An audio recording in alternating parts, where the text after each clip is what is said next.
As the California Senate race heats up, Adam Schiff is being urged to drop out in the name of genuine equity.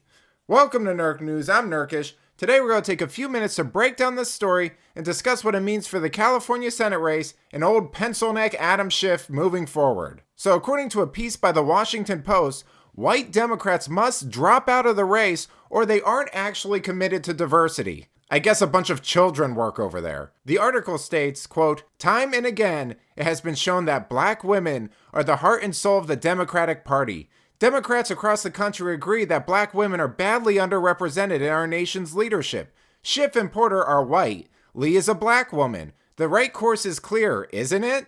Well, that makes sense. The article continues to say, California's Democratic leaders have an opportunity to do more than pay lip service to their rhetoric around diversity. It wouldn't hurt to remind them that Harris gave up one of California's seats to serve the country. They need to know and show that forcing genuine equity isn't easy or comfortable. It requires hard decisions, especially for white people who might have to disappoint their friends or sacrifice their egos and ambitions for the sake of the larger cause. Right. Well, call me crazy, but I think the last thing this country needs is more unqualified black women with chips on their shoulders being hired on the basis of their skin color alone. I mean, I'm not sure if you're familiar with Barbara Lee, but she's not exactly the brightest bulb in the pack. You're calling for a $50 an hour federal minimum wage. That's 7 times the current national minimum wage of $7.25 an hour. Can you explain how that would be economically sustainable for small businesses? You have 60 seconds.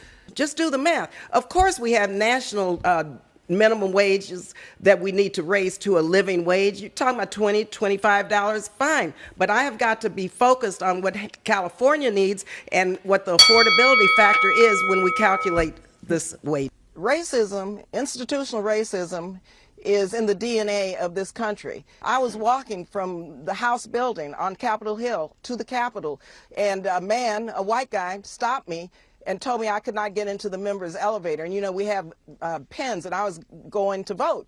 And he blocked me from getting into the elevator and told me I was not a member of Congress and it was for members only. I said, "Sir, I'm a member of Congress." And I showed him my pen, and he said, "Whose pen did you steal?" Now, it's unclear whether Schiff or Porter will drop out, but it might not matter anyway, because it appears that there's a strong chance of record low turnout, elevating the chances of a win for Republican Steve Garvey and derailing the careers of Schiff and Porter. Here's the AP. California voters thus far have been sluggish to return in mail-in ballots that were sent to 22 million homes earlier this month. The relative trickle of ballots has tended to come from older white conservative-leaning homeowners, a sweet spot for Republicans such as Garvey. "We're at a real risk of losing," Porter's campaign warned in fundraising emails. "Without more financial support," the plea went, "Katie is out of Congress for good."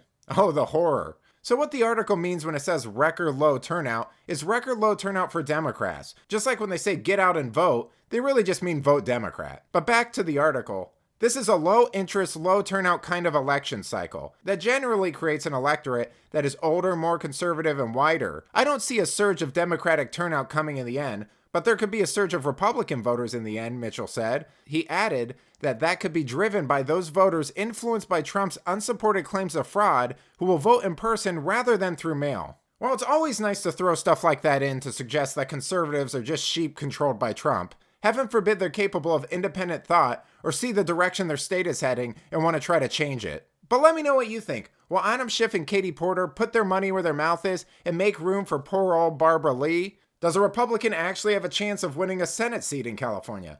Let me know in the comments, and if you enjoyed this video, please give it a like and subscribe to the channel. That stuff really does help us out. Until then, this has been Nerk News. Thanks for watching. Boy!